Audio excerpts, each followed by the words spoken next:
హాయిని మరిచిపోదు మనసు. ఒదిగి ఉండి నీ వాకిటిలో బదులు కోరి నే నిలుచున్నా. దారి తెలియని చీకటిలో వెలుగు చూసి కాదంటానా.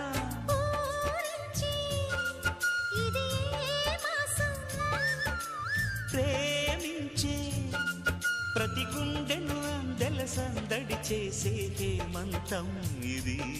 మన సొంతం అయినది.